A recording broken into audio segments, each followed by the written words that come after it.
fact that we're taking people into what is actually a shortened degree course. It is only 2 years long as opposed to the standard 3 years, because one of the entry conditions to these secondary courses is that people coming on the course have 1 year equivalent of higher education already under their belt.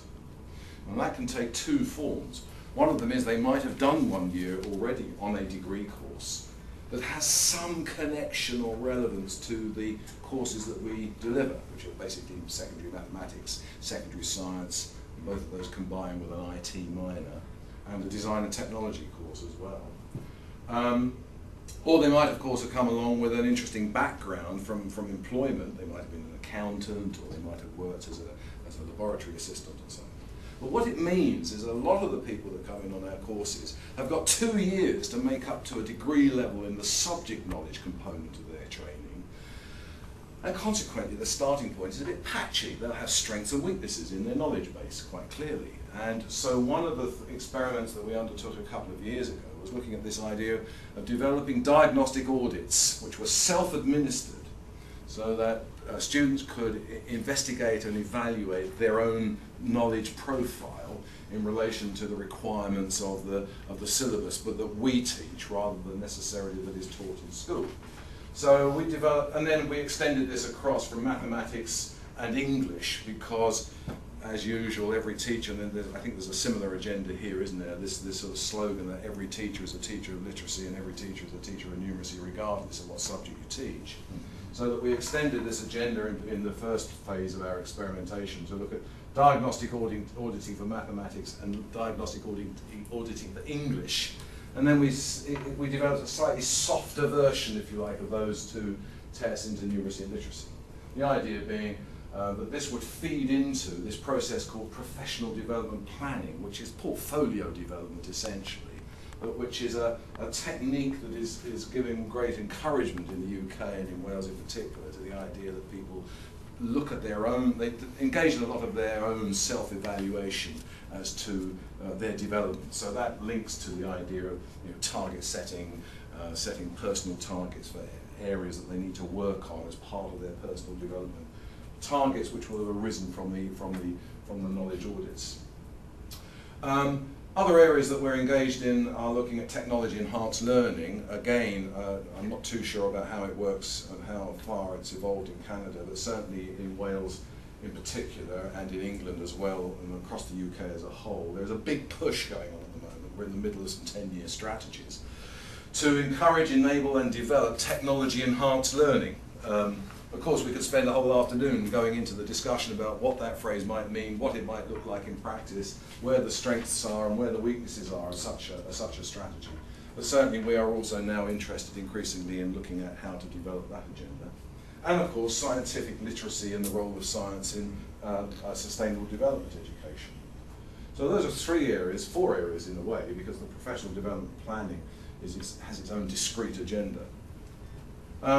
So here we are. I've said a lot of this about addressing the problem of differentiation in starting points. There are new requirements developed in the English context for things called skills tests. The irony about England is that although a person may qualify as a teacher and they may have gone through a course in which they've developed all the necessary skills for teaching, when they leave the course, before they can get a job as a teacher, they have to go to the Teacher Development Agency, which is a government agency, a separate agency, completely separate from all the universities, but who control access to the profession.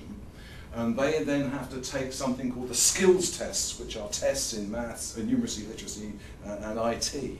And unless they've done those skills tests, you won't get to teach in England.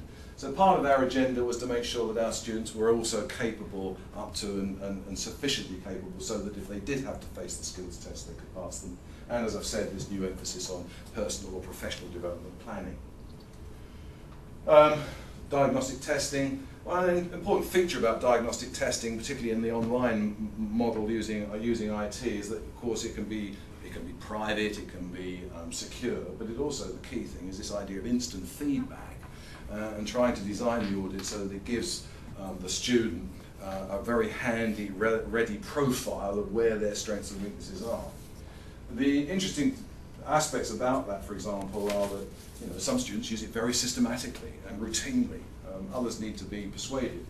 but also how the data generated by these audits can help the teaching. Because of course, once you develop a profile of the, if you like, the shape of student knowledge or across a knowledge base, it can help you target your teaching a bit more effectively. I mean, when you're looking at the slides on your own, you might want to have a look at that link. We gave a presentation on this at a conference a couple of years ago, and you can read the paper, and if you want to send us a printed copy, we'll sign it and send it back. Autograph editions. Well, you never know, do you? You know, this could be one of those historic moments where in 10 years' time that paper might be collectible. For the Canadian Waste Recycling Scheme, which I've noticed is extremely well developed around here. Again, mentioned by diverse backgrounds, so that's all part of the personal development planning, trying to get people, enable people to acquire these professional habits that we're all supposed to acquire, of knowing where we are and where we need to go. And so this fits into the wider agenda of employability, which at the moment is a high-profile agenda in the UK context. We need to be developing those, what do we call them, I suppose, general, generic skills that make people worthwhile when it comes to employment. You know, they can work together, they can take initiative, they can solve problems and the usual array of things. And again, with the personal development profiling, we've used online tools to develop recording tools and tools for mapping, target setting, and so forth. And again, the link at the bottom, when you get hold of this, we did a paper in the Newport Journal on this topic. And obviously, it's not an easy thing. I mean, it's very easy for us to create the tools that enable people to self-diagnose and then to encourage them to think about what target setting that diagnosis might lead to. But I find it difficult, and there's no intuitive reason why it should be an easy thing to do. It is something that has to be learned and a practice that has to be developed and acquired. Moving on very quickly, just to cover that agenda, it's again, the problem with technology-enhanced learning is increasingly this issue of meeting the needs of the students in an appropriate and relevant learning environment, especially in a digital age when most of what the students are doing in their everyday life involves, basically, we're online. Everything these days is digital in one format or another.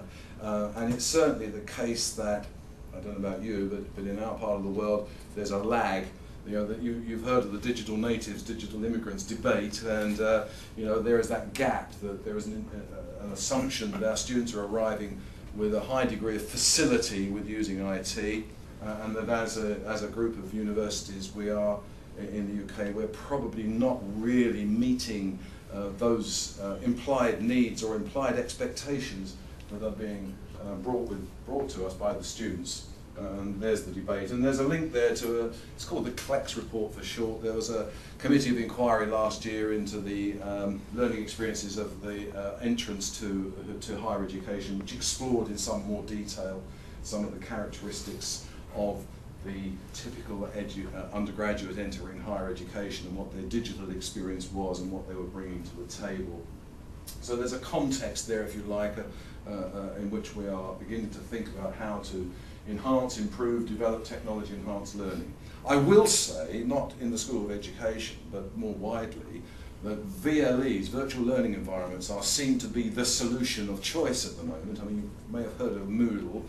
If not, there's a link on one of the previous slides to Moodle, which is an open source, free to use VLE, and everybody's going for that wholesale. Raises a fascinating and long debate, which we won't have here, about teaching styles, learning styles, and how in fact you do organise teaching and learning in an online world. It's controversial, and there are no fixed solutions at present, and there are some risks that are being presented to us by some of the preferred solutions of some universities. One of the interesting topics that I'm interested in is the emphasis that's given to the learner in discussions about technology-enhanced learning at the expense of discussions about the importance and value of the teacher. There is a tendency in all the rhetoric of technology-enhanced learning for the poor old teacher to disappear a little bit, as if somehow we apply and use technology and all this wonderful learning takes place, but discussions about what the teacher needs to do, or teachers as a community need to do, in order to reorient their practice, their pedagogy, is much less clear and often much less discussed. So it's this phrase I've got here, which I thought was a very clever phrase, but you can knock it down if you like. constructing constructivist technology-enhanced learning, you know, about constructivism, and it's all the rhetoric of technology-enhanced learning, it's all constructivist learning, but people forget that teachers make constructivism happen. It isn't just a spontaneous thing we're all born with.